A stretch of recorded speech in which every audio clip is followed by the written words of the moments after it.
وليك الحجة ابن الحسن صلواتك عليه وعلى آبائه في هذه الساعة وفي كل ساعة وليا وحافظا وقائدا وناصرا ودليلا وعينا حتى تسكنه أرضك طوعا وتمتعه فيها طويلا.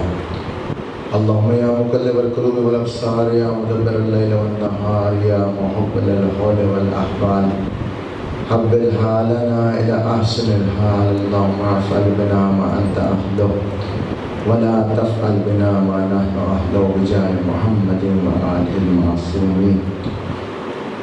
اپنی عبادات کی قبولیت کے لیے بآواز بلند تر صلوات محمد اپنے مرحومین کی بلندی درجات کے لیے بھی بآواز بلند تر صلوات.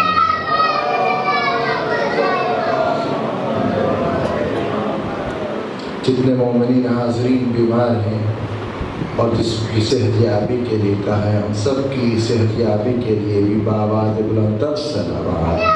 اللہم صلی علی محمد.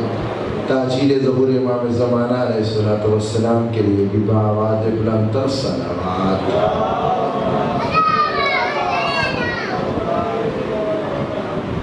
خوشنودی حضرت فاطمہ الزہرا سلام اللہ علیہا بآواز بلند صلوات.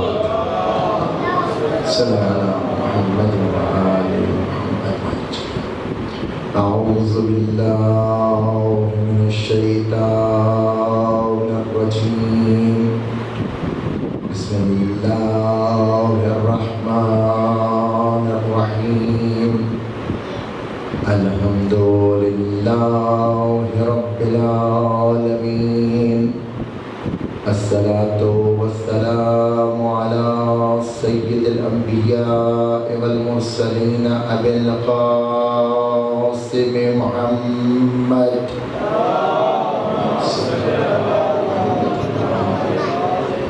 وعلى آلہ الطیبین الطاہرین المعصومین الذين أذهب الله عنهم الرجس وطهرهم تطهيرا.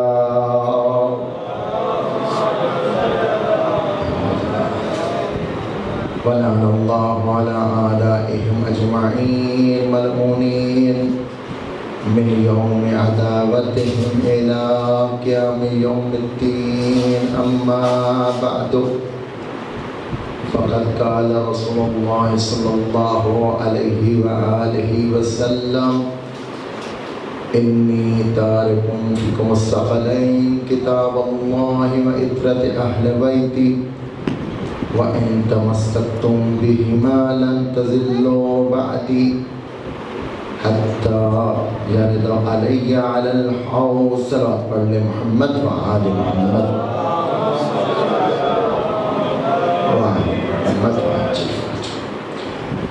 اگر اس سے پہلے یا اس سے بہتر صلوات اگر پڑھی جا سکتی ہے تو محمد وآل محمد کو ہدیہ کیجیے.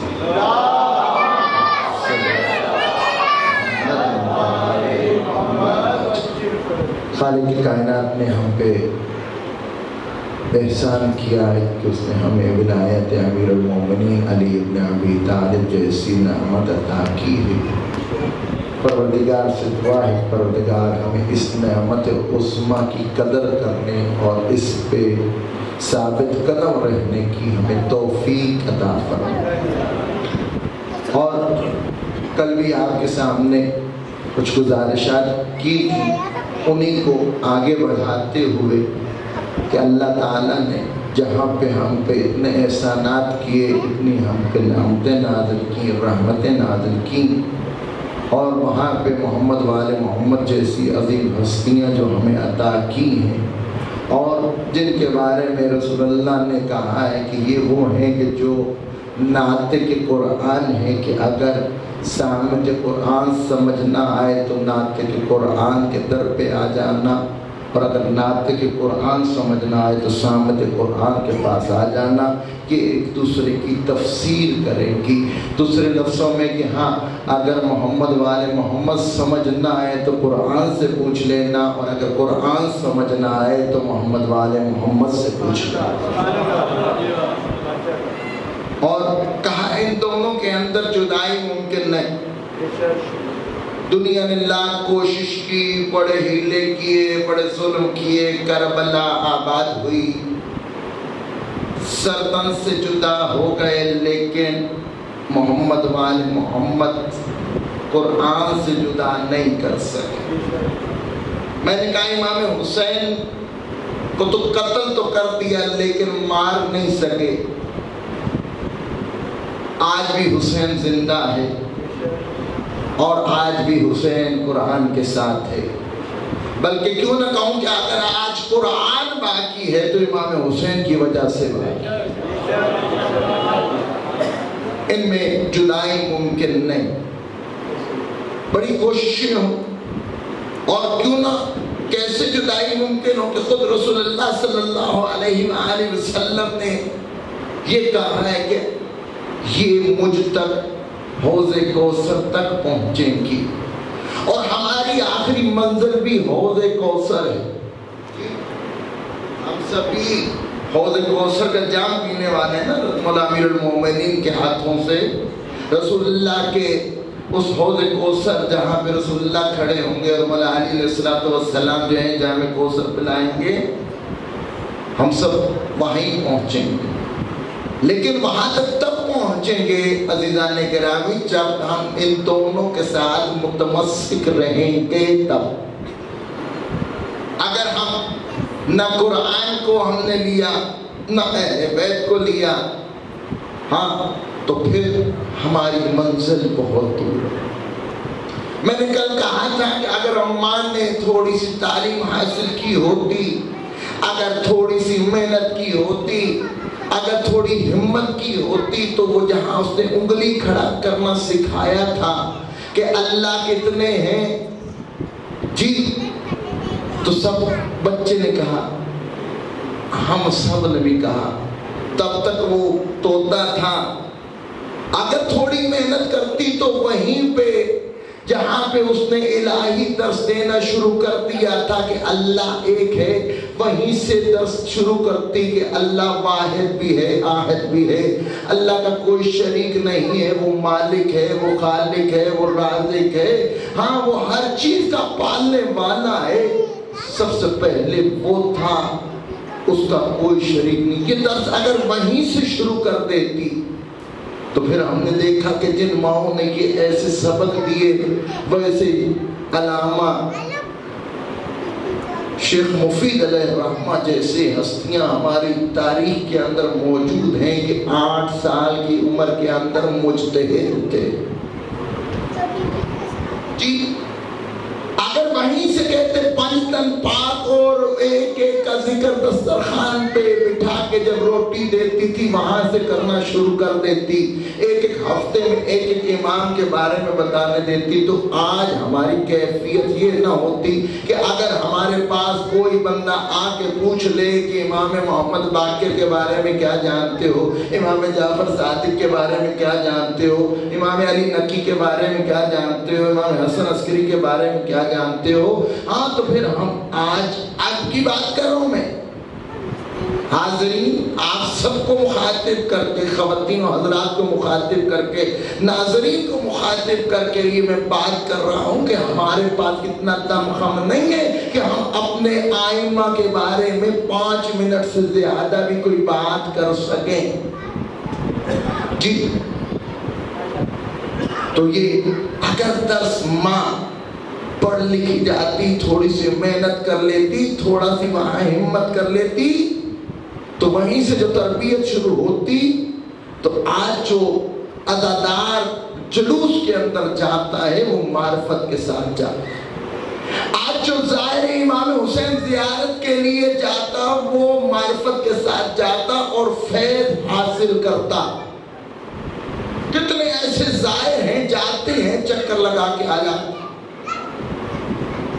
وجہ ظاہر کی بھی دو طرح کی قسمیں. ایک ظاہر وہ ہے جو معرفت کے ساتھ جاتا ہے, اس کو ہر چیز کا پتہ ہے کہ قدم قدم پہ مجھے یہ اجر مل رہا ہے, میں جب اجر کو جانے گا تو پرواز کرے گا. اور ایک وہ بھی ہے جو رپورٹر جاتے ہیں. اچھا, کوئی بھی امام ہے, اس کی قبر کی زیارت کا ثواب کم سے کم جنت اس پہ واجب ہو جاتی ہے, کم سے کم ثواب. ہاں باقی ائمہ مختلف چیزیں ہیں کہ کس کو اتنا ثواب, کسی کو اتنا ثواب, اتنا. ہاں بڑی بڑی کتابیں ثواب سے. لیکن اب یہاں پہ سوال یہ پیدا ہوتا ہے کہ وہ ظاہر حسینی جو قبر امام حسین پہ جاتا ہے, آیا اس پہ جنت واجب ہو رہی ہے؟ تو ہر کوئی جو چاہ رہا ہے اس پہ جنت واجب ہو رہی ہے. ہاں امام حسین کے ظاہر کی تھوڑی سی اگر میں بات کروں, ہاں تو جب ظاہر امام حسین گھر سے نکلتا ہے تو 70,000 فرشتے اس کو اپنے حصار میں لے لیتے ہیں اور اس کے لیے طلب استغفار کرتے ہیں, یہاں تک کہ وہ گھر واپس لوٹ آتا.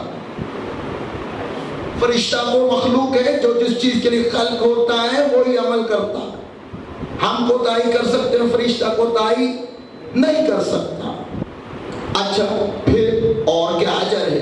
ہاں ظاہر امام حسین گھر سے نکلتا ہے, قدم اٹھاتا ہے, رکھتا ہے ایک مقبول حج کا ثواب,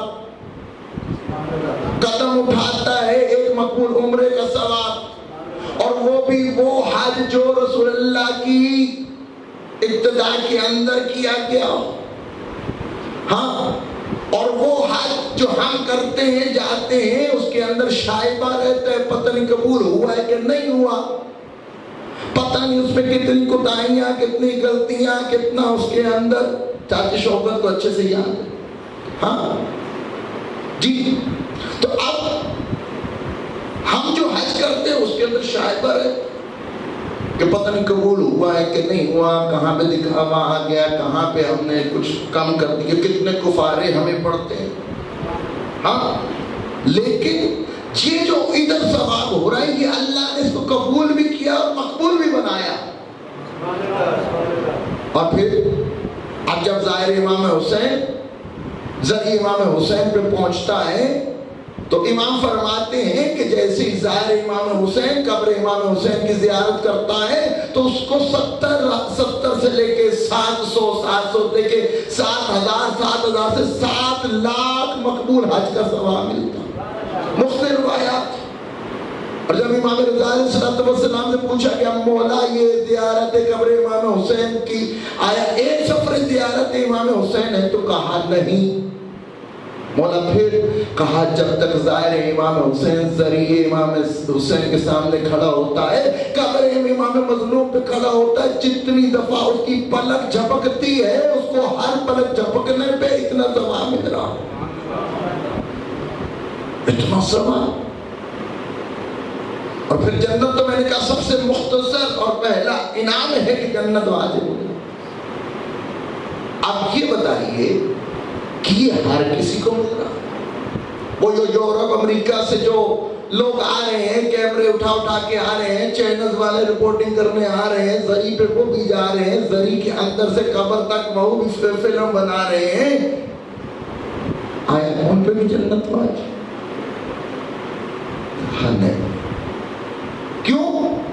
دلیل دیتے ہیں کہ کربلا کے اندر سب سے پہلا ظاہر امام حسین کی شہادت کے بعد جناب جابر ابن عبداللہ انصاری. اچھا وہ تو آئے جب اربعین کربلا تھا تب. کہا وہ جب آئے تھے اس سے پہلے کس نے امام کی زیارت نہیں کی؟ کہا کہ بنی اسد والے مجاور قبر امام حسین تھے, قبر امام حسین کی نگران بن کے بیٹھ گئے تھے, اپنے آپ کو صبح کے وقت گراتے تھے, رات جب ہوتی تھی قبر امام حسین کو چھوڑتے تھے, گریا کرتے تھے, آوزاری کرتے تھے, آو بکار کرتے تھے, ماتم ہوتا تھا. قبر امام حسین کو کسی نے تنہا نہیں چھوڑا تھا. تو پھر انہیں ظاہر امام حسین کیوں نہیں کہا گیا؟ کہا اس لیے نہیں کہا گیا کہ وہ معرفت نہیں رکھتے تھے. اور جب جابر آئے ہیں 40 والے دن، تو جابر نے جو زیارت امام حسین کی ہے وہ اس عقیدت اور اس شعور کے ساتھ کی ہے کہ تاریخ لکھنے والے نے یہ نہیں لکھا کہ بنی اسد کے اتنے لوگ پہلے ظاہر ہیں. تاریخ لکھتی ہے پہلا ظاہر قبر امام حسین جابر ابن عبداللہ انصاری. جب تک شعور نہیں ہے، جب تک معرفت نہیں ہے، ہماری زیارت نہیں ہے. ہم لوگوں نے ٹرینڈ بنا لیا.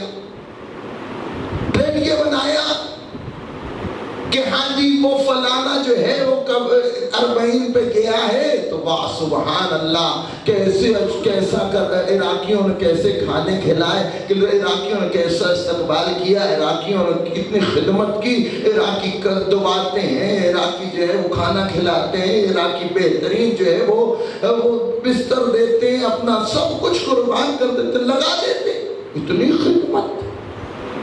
چلو جی میں بھی اس ساتھ چلا گا. بندہ تیار ہو گیا، حاضر بندہ تیار ہو گیا. بندہ تیار ہو گیا. اس نے جا کے کیا دیکھا؟ اس نے وہاں جا کے وہی منظر دیکھا جو اس نے بتایا.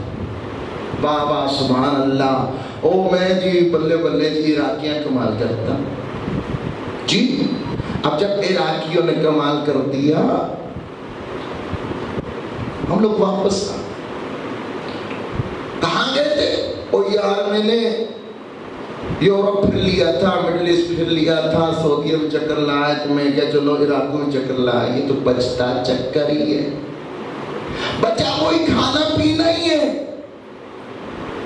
جو دیکھنے کے لیے کیا تھا. جبکہ ادھر امام معصوم کہہ رہے ہیں کہ مومن کی علامت میں سے ایک علامت یہ ہے کہ وہ 40 کربلا کے اندر امام حسین کے گنبد کے نیچے کرتا.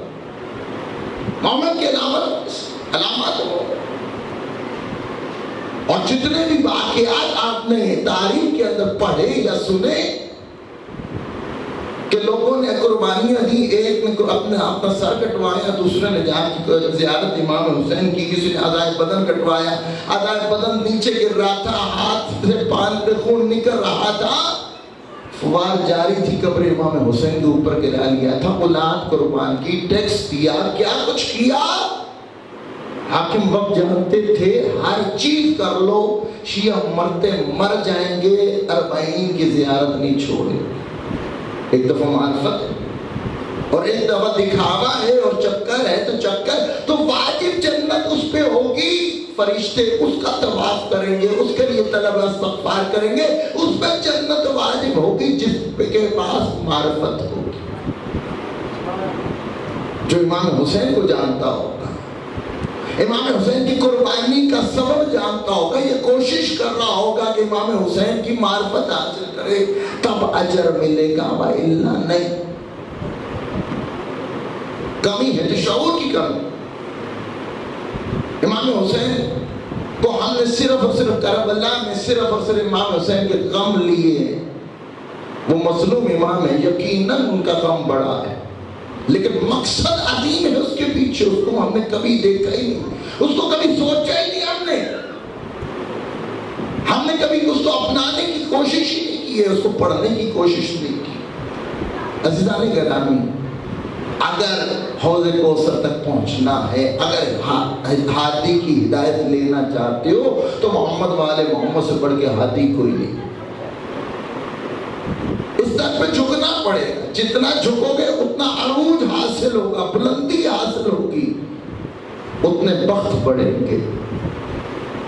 یہ کریم گھرانہ ہے، کسی کا رکھتا نہیں. آپ تھوڑا کرو گے اپنے منصب کے مطابق واپس لوٹاتے، کسی کا نہیں رکھتا. کتنا اجر، کتنا اجر. عراقیوں سے پوچھ لیا، سوال کر لیا، بڑے کریم ہو، بڑے یہ بڑا وہ کرتے ہو، بڑا استقبال کرتے ہو، بڑا پیسہ خرچ کرتے ہو، بڑے سخی دل. کہتے نہ، کہتے کل آنا، آج بھی سفر ہے، کل آنا. ہاں یہ چائے کی پیالی تمہیں کوئی فری میں نہیں دے گا. اچھا وہ کہا، وہ کیوں؟ آپ کریم ہیں. کہا نہیں. پھر کہا ہم امام حسین سے تجارت کرتے ہیں.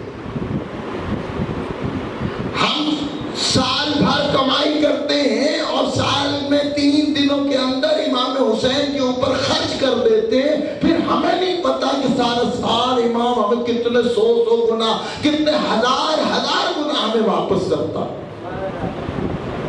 یہ حمایت امام زمانہ ہے. یہ کربلا کا آباد ہونا, یہ مقامات مقدسہ کا آباد ہونا, وہاں پہ جنت جیسا ماحول ہونا, یہ حمایت امام زمانہ. ہم گھر سے نکلتے, ماں ہمیں شعور دیتی, والد ہمیں شعور دیتا, بچوں آؤ. میں نے کل سوال رکھے تھے, آج جواب دے رہا ہوں جی, کہ جلوس میں آؤ ہے, کیوں جائیں؟ اس کے پیچھے بھی لوجک ہے. لوجک یہ ہے کہ یہ جو جلوس ہے, یہ میں نے کہا امام زمانہ علیہ السلام کی حمایت سے نکل رہے ہیں. آپ نے دیکھا شاہ جی, آپ گواہی دیں گے, میں نے عاجل حسین کے جلوس, چاچا شوکت بھی گواہی دے گا, میں نے عاجل حسین کے جلوس, 4 بندے صرف کندھا دینے والے, آگے پیچھے کوئی نہیں. زلجنا 4 لوگ لے کے جا رہے ہیں شیخ صاحب کے گھر, واپسی میں 4 بندے گواہی دیں. ہاں, یہ سب مجموعہ, یہ 25,000 سے 30,000 افراد کہاں سے آئے؟ یا خلوص تھا یا حمایت امام زمانہ علیہ السلام تھی کہ کربلا کا منظر پیش کر رہا تھا. وہاں پہ کربلا میں جا کے ہم دیکھتے ہیں نیاز چل رہی ہے, وہ مخیم کے اندر ہر طرف مومن جو ہے کچھ نہ کچھ تقسیم کر رہے ہیں. کہاں سے مومن آئے, کہاں سے نیازیں آئیں, کہاں سے کیا کچھ ہوا؟ کچھ خرچ نہ ہوا, لیکن امام زمانہ نے اتنی برکت ڈالی ہے, ہم لوگ حیران و پریشان ہیں. یہ مقصد امام زمانہ ہے. آج اگر آپ مجالس کے لیے نکلتے ہیں, محافل کے لیے نکلتے ہیں, جلوسوں میں نکلتے ہیں, تو ایک مقصد اس کا یہ ہے کہ ہم امام زمانہ کے لشکر کے سپاہی. آپ نکلتے ہیں, آپ کا ایک وجود جو ہے وہ اس جلوس کے اندر جو ایک شخص کا اضافہ کر رہا ہے, تو امام زمانہ کی وہ فورس کے اندر جو ہے وہ اضافہ ہمیں شعور ہی نہیں ہے. اور اگر جب شعور آ جائے گا تو پھر کیا حالات ہوں گے؟ اگر معرفت حاصل ہو جائے گی تو پھر کیسی صورتحال ہوگی؟ آج چلو آؤ چکر لگا کے آ جاتے ہیں, چکر ہے, لیکن معرفت کے ساتھ. امام خمینی علیہ الرحمہ نے کہا تھا کہ یہ جو سینے پہ تمہارے ہاتھ چلتا ہے تمہارے سینے پہ نہیں پڑتا, بلکہ یزید کے منہ پہ تماچے. یزیدیت تھپڑ کھاتی ہے, چیختی چلاتی بھی پھر وہی ہے. جو جس کے لگتے ہیں وہ چیختے ہیں. عزیزان گرامی, شعور کی کمی. اگر شعور آ جائے گا, اگر علم حاصل کر لو گے, تو پھر محمد والے محمد کی سیرت کو اوڑھنا بچھونا بنا لو. ہم تبھی ان سے محبت کر سکتے ہیں, ہم پھر تبھی ان سے عشق کر سکتے ہیں. میں نے کہا تقاضا مودت تبھی پورا ہوتا ہے جب ہم ان کو پہچانیں گے, جب ہم ان کا مطالعہ کریں گے, جب ہم ان کے اندر کی خاصیتوں کو جانیں گے. ہاں, ہمارا دل جب سے کرے گا کہ ہاں ان پہ تو مر مٹنا چاہیے. ابھی میں کہتا ہوں کہ آج ہمیں پتہ ہی کچھ نہیں ہے اور ہمارے سر کاٹے جاتے ہیں نہ جانتے ہوئے بھی. ہماری نماز ٹھیک نہیں, روزہ ٹھیک نہیں, ہماری عبادات ہماری پتہ نہیں, حالت نجاست میں مسجد میں بیٹھے ہوئے ہیں, پتہ ہی نہیں ہے, لیکن پھر بھی قدر کریں. اور میں نے کہا کہ مومن کبھی جاہل نہیں ہو سکتا. ہمیں کوشش کرنی چاہیے. جہاں پہ اہل بیت علیہ السلام کی تعلیمات ہے, تو سب سے پہلے میں نے عرض کیا کہ اپنے دسترخوان پہ ایسی محفلیں سجاؤ. رسول اللہ کا فرمان ہے زینو مجالسکم بذکر علی ابن ابی طالب. اپنی مجالس کو جہاں بیٹھو, یہ مجالس کا مطلب مجلس سے جہاں پہ بیٹھو. جو اگر آپ اکیلے بھی بیٹھتے ہیں تو وہ بھی مجلس ہے, جلوس کی جگہ, بیٹھنے کی جگہ. تو وہاں پہ بھی اگر تمہارے ذہن کے اندر خلوت میں بھی اگر کسی کا خیال آئے, تو وہاں پہ محمد والے محمد آپ کے ذہن میں ہونے چاہیے. وہ بیٹھنا آپ کا عبادت ہو جائے گا، اور وہ محفل جو ہے وہ بہترین محفل ہوگی۔ ہم لوگ قرآن سے بھی دور ہیں، اہل بیت سے بھی۔ میں نے جو ذکر چل رہا ہے، سلسلہ چل رہا ہے، وہ یہ چل رہا ہے کہ محمد والے محمد جی وہ ہیں کہ جنہوں نے عمل پہلے کیا، قرآن بعد میں نازل ہوا، اور باقی ہم جو گناہگار ہیں یا ہم سے پہلے جتنے رسول اللہ کے دور میں اصحاب گزرے، ہم سب وہ ہیں کہ قرآن نازل ہوا تو ہم لوگوں نے عمل کیا، تو ہم نے کہا کہ ہم کیسے کسی اور کو اپنا رہبر مان لیں، کہ جب ہمیں اتنا بہترین در ملا ہے، ہمیں وہ اہل بیت ملے ہیں جن سے متمسک ہونے کا ہمیں کہا گیا ہے کہ جو عمل کرتے ہیں اللہ تعالیٰ قرآن بناتا چلا جائے۔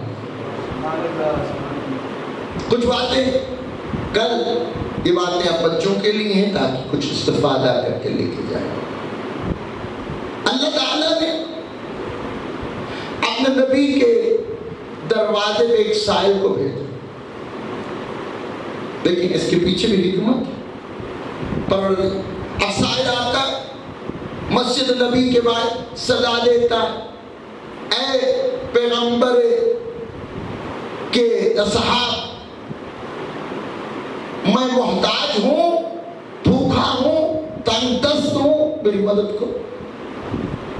کون آیا؟ مولانا صاحب بیٹھے، خدا جزا خیر دے، معذرت آپ کے سامنے مخراشی کر رہا ہوں۔ ہاں سائل آیا کہاں پہ؟ در مسجد نبی پہ۔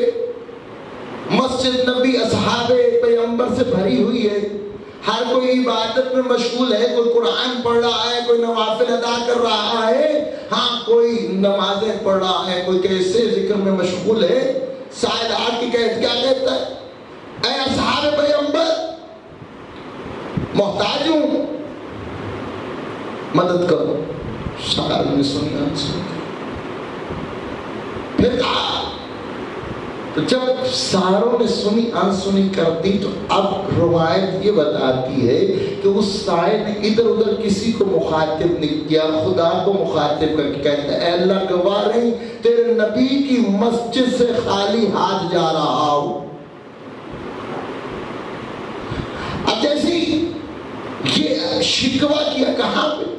ڈائریکٹ اللہ سے اونچا کیا، کوئی روایت نہیں بتاتی اونچا، ہاں اس کی آواز صرف خدا تک تھی، دل سے اس نے اللہ سے یہ شکوہ کیا تھا کہ ایک ہی ہاتھ ایسا تھا جو امیر المومنین کا تھا، اور وہ حالت سجدے میں تھے کہ اپنے انگوٹھی کو بڑھا کے آگے کر دیا، اور وہ انگوٹھی سائل نے اتار لی اور چل پڑا۔ اب جیسے ہی کہ عمل کیا تو اللہ تعالیٰ کو مولا کا یہ عمل اتنا پسند آیا کہ اللہ تعالیٰ نے آیت ولایت کا نزول کیا۔ ہاں کیا؟ انما ولیکم اللہ ورسولہ والذین آمنوا الذین یقیمون الصلاۃ ویؤتون الزکاۃ وہم راکعون، وہ نماز حالت رکوع کے اندر، یہ سب بریکٹس ہیں، یہ سب بریکیں ہیں۔ آمنو کہہ کے ایمان والوں کو داخل کیا، پھر ساروں کو کاٹ کے پھر کہا کہ نماز والے، پھر کہا سارے نماز والے ہی نہیں، رکوع والے، اور کہا کہ رکوع والے بھی نہیں بلکہ وہ ولی ہے جس نے حالت رکوع میں زکوٰۃ دی ہے۔ اچھا یہ عمل سب اصحاب جانتے ہیں کہ صرف یہ عمل کس نے کیا ہے؟ جناب امیر المومنین علی ابن ابی طالب نے ایسا عمل کیا ہے، اور اللہ تعالیٰ نے خوش ہو کے رسول اللہ پہ آیت نازل کی ہے۔ بات مشہور ہو گئی، بات مشہور ہو گئی، میں اس لیے کہتا ہوں کیسے مان لیں انہیں۔ ہاں اب 50 لوگ کرائے پہ بلوائے گئے، فقیروں کو مسجد نبی کے در پہ بلایا گیا، اور انہیں کہا دیکھ تو نے مانگنی ہے اللہ تعالیٰ سے، اور کہنا ہے اللہ میں تیرے مسجد نبی سے خالی جا رہا ہوں، دیکھی گواہ رہی میں انگوٹھی آ گیا. بار بار پوچھا آیت نازل ہوئی ہے آج؟ وہاں پہ خلوص تھا. وہاں کیا تھا؟ خلوص تھا. اب یہاں میں ایک سوال پیدا ہوتا ہے، حضور وہ جناب امیر المومنین جو حالت نماز میں ہے اور تیر لگا ہوا ہے، رسول خدا کہتے ہیں اب علی کے اس کی ٹانگ سے تیر نکال لو. کیوں؟ علی جب نماز پڑھتا ہے تو اتنا مشغول ہوتا ہے کہ اسے پھر خبر نہیں ہوتی، تیر نکال لیا جاتا. اب سوال یہ ہے کہ علی کو تو خبر نہیں ہوتی، تو یہاں سائل نے سوال کیا ہم علی نماز پڑھے، علی کو کیسے خبر ہے؟ تو آیت اللہ شراری فرماتے ہیں کہ اللہ تعالیٰ نے امیر المومنین کی عبادت کو اتنا علی کے محبوب کر دیا تھا کہ جب علی نماز پڑھتا ہے تو علی خود سے غافل ہوتا ہے، اللہ سے نہیں، نہ اللہ کی مخلوق سے. آج جب علی نے زکات دی ہے تو یہ عین عبادت ہے کہ ہاں عبادت کے اندر وہ اللہ تعالیٰ کی مخلوق سے غافل نہیں ہے، اور اللہ تعالیٰ کی عبادت کے اندر اس کو معراج دینے کے لیے علی نے عبادت کے اندر عبادت انجام دی. کہ اگر علی کی اپنی ذات ہوتی، اپنے نفس کی خاطر ہوتا تو پھر بات تھی. تو ہم ان کو مانتے ہیں جن کا عمل اتنا قبول و مقبول ہے کہ اللہ تعالیٰ خوش ہو کے آیتیں نازل کرتا ہے. ہمیں قدر کرنی چاہیے، ہمیں قرآن کو بھی سمجھنا چاہیے اور اہل بیت کو بھی سمجھنا چاہیے. کیوں اسلام اتنی آسانی سے ہمارے تک نہیں پہنچا؟ اہل بیت کا بہت خرچ. میں روزانہ نئے چہرے دیکھتا ہوں، بعض دفعہ کچھ باتیں رپیٹ ہو جاتی ہیں کہ کربلا عصر عاشور پہ مصائب ختم نہیں ہوئے. یہ اہل بیت عصمت طہارت، مقدرات عصمت طہارت سے سوال کر کے پوچھو کہ جب حسین ذبح کیے گئے وہ مظلومیت زیادہ تھی، وہ غم زیادہ تھا کہ کوئی اور تھا؟ پوچھو اس 23 سال کے کڑیل جوان سے جو بوڑھا ہو چکا تھا، جس کی کمر جھک گئی تھی. ہاں تو سجاد کہے گا میرے بابا کربلا میں پیاسا بھوکا شہید کر دیا گیا تھا. وہ غم اپنی جگہ پہ، لیکن جو مجھے غم لگا ہے تو جب سوال کیا جاتا تھا تو مولا کہا کرتے تھے الشام الشام الشام. کہ مجھے ردائے زینب پھپھیوں ماؤں بہنوں کی چادروں نے مجھے بوڑھا کر دیا. میری آنکھوں میں خون کے آنسو باپ کا غم اپنے ساتھ لیے ہوئے ہیں، لیکن حجاب مجھے یہ خون کے آنسو پھپھی ماؤں بہنوں کی چادروں کی وجہ سے میری آنکھوں سے جا. کربلا سے جن محمل کے اوپر بٹھایا گیا تھا ان کے اوپر ہماریاں نہیں تھی. کیسے؟ تو تاریخ بتاتی ہے کہ ہر سوار کے پاؤں کو اونٹ کے نیچے سے باندھا گیا تھا. اب ہر سوار کو تو بٹھایا گیا، لیکن ساتھ میں بچے تھے، کبھی سوچا ان کا کیا ہوا؟ تو اب تاریخ بتاتی ہے کہ بچوں کو کہیں بٹھایا نہیں گیا تھا، بلکہ ان کی ماں کے گلوں میں ان کے ہاتھوں کے ساتھ لٹکا دیا گیا تھا. جیسے جیسے اونٹ بھاگتے تھے بچے چیختے تھے اماں میرا ہاتھ چھوٹ رہا ہے. ماں کے دل کاٹ جاتا تھا، پھر روتے تھے اماں میرا ہاتھ چھوٹنے والا ہے. پھر ماں اور تڑپتی تھی. اب اونٹ بھاگتے ہیں، بچے کہتے ہیں اماں میرا ہاتھ چھوٹ رہا ہے. کربلا سے لے کے شام تک کتنے شہزادے اونٹوں سے گر گر کے اونٹوں کے قدموں کے نیچے آ کے شہید ہوئے. جب بیویاں وہاں پہنچی نا جہاں آنے کے لائق نہیں تھی، ایک دفعہ پہلے بھی آئی، کل بیان کر چکا ہوں، لیکن آقا زادی بن کے آئی تھی. آج جب پہنچے ہیں ہاں کوفہ پہنچے ہیں تو بی بی نے کہا ہے جاؤ ان کو کوئی چادر دے دو یا پھر ہمیں ان بازاروں سے گزارو جہاں پہ بھیڑ کم ہوتی ہے. تو لعین نے ایک ایسا جواب دیا تھا کہ کل کوفہ کی زمین ہل گئی ہوگی. لعین کہتا ہے جا بی بی سے کہہ دے پہلے آقا دادی بن کے آئی تھی، آج ہماری قیدی بن کے آئی ہے، آج تمہاری نہیں سنی جائے گی. بیوی جب اس لٹے پٹے قافلے کو لے کے کوفہ کے اندر آئی ہے نا تو اب آ کے بیوی نے دیکھا ہے ہر طرف بغیرتوں کا مجمع ہے. یہ وہی کوفہ والے ہیں جنہوں نے میرے بھیا کو خطوط لکھ لکھ کے پیغام دے دے کے بلایا تھا. اب بیوی نے کہا میں خطبہ دینا چاہتی ہوں. جب شمن سے کہا کہ اے لعین میں خطبہ دینا چاہتی ہوں تو کہا تو ہماری قیدر ہے، آقا دادی نہیں جو تیری زبان پہ میں حکم پہ کہوں. اب بیوی نے یہاں پہ جب یہ جواب سنا نا اب بیوی کو جلال آیا. اب بیوی نے زبانی کچھ نہیں کہا بلکہ صرف اشارہ کیا تھا. تاریخ بتاتی ہے کہ اب صرف انسان خاموش نہیں ہوئے، حیوان خاموش نہیں ہوئے، بلکہ اونٹوں کے گلے میں بندنے والی گھنٹیاں بجنا بند ہو گئی تھی. یہ جلال زینب تھا کہ ہم پہ وقت امتحان ہے، نہیں تو اس وقت میں حکم دیتی تو ایک قدم نہ آگے بڑھتے. بیوی نے اور لعینوں کو مخاطب کرنا شروع کیا.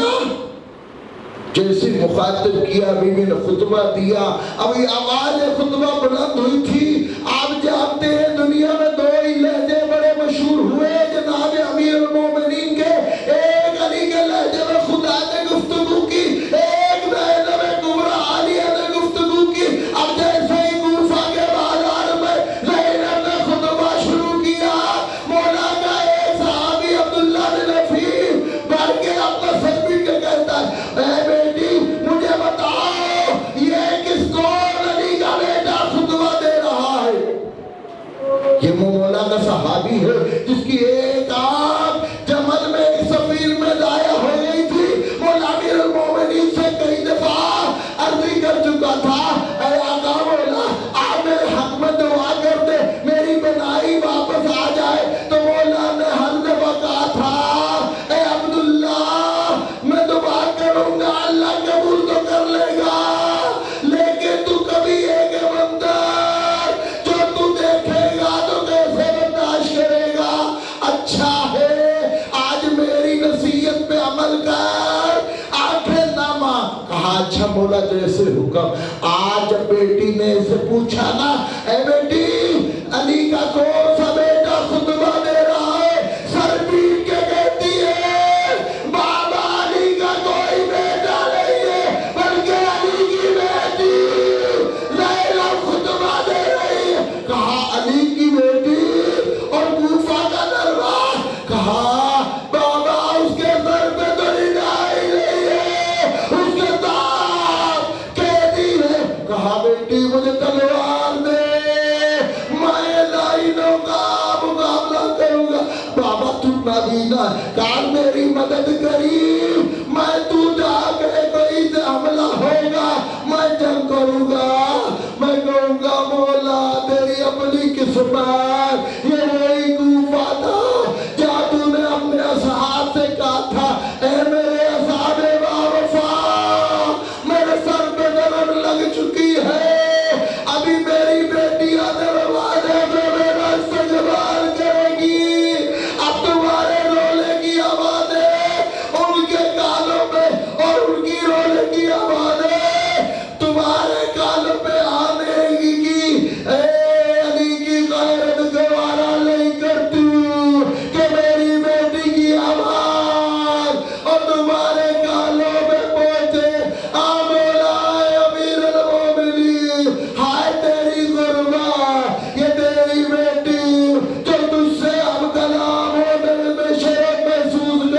تھی کوفہ کے بازار میں خطبے دے رہی ہے.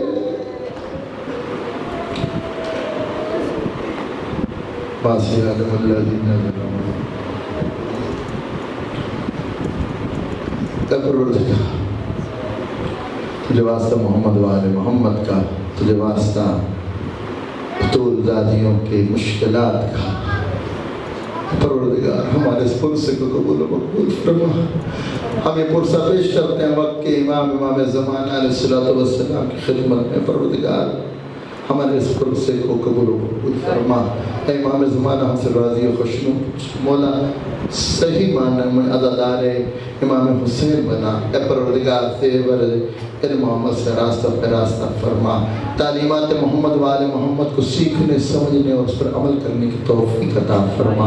اے پروردگار کوئی غم نہ دے سوائے غم امام حسین علیہ السلام کے. اے پروردگار ہماری ماں بہنوں کو حیا عفت عطا فرما. صحیح معنی میں کنیزان زہرا جناب زینب کبریٰ علیہ بننے کی توفیق عطا فرما.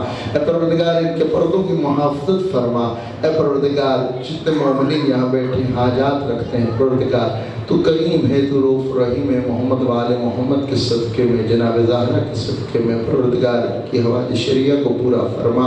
اے پروردگار ہر وہ حاجت جو ان کے حق میں بہتر ہے قبول و مقبول فرما. وہ حاجت جو ہمارے حق میں بہتر نہیں ہے پروردگار جو بہتر ہے وہ عطا فرما. حج بیت اللہ کی سعادت نصیب فرما. قبر زیارت امام حسین نصیب فرما. اے پروردگار قبور محمد والے محمد کی زیارت سے مشرف فرما. اے پروردگار مومنین جو مقروض ہیں ان کے قرض و خزانہ غیب سے ادا فرما. جو بیمار ہیں شفاء کلی عطا فرما. جتنے مومنین مومنات بے اولاد ہیں پروردگار اولاد نرینہ عطا فرما. جن کو اولادیں رکھے تو انہیں عمر عطا فرما. صحیح معنوں میں محمد والے محمد کا ماننے والا بنا. اے پروردگار ان کو شرع شیاطین حاسدین منافقین سے محفوظ فرما. جتنے طالب علم امتحان دے رہے ہیں طالبات امتحان دے رہی ہیں دے چکے ہیں پروردگار انہیں ان میں کامیابی کامرانی عطا فرما. اے پروردگار ہمیں ایسا بنا دے جیسے امام زمانہ ہمیں دیکھنا چاہتے ہیں. صحیح معنی میں سپاہی امام زمانہ بنا. اے پروردگار امام زمانہ کو ہم سے راضی و خوشنود فرما. قدموں میں شہادت کی موت نصیب فرما. روز قیامت شفاعت الفات گزار نصیب فرما. ربنا تقبل منا انک انت السمیع العلیم بحق محمد و آلہ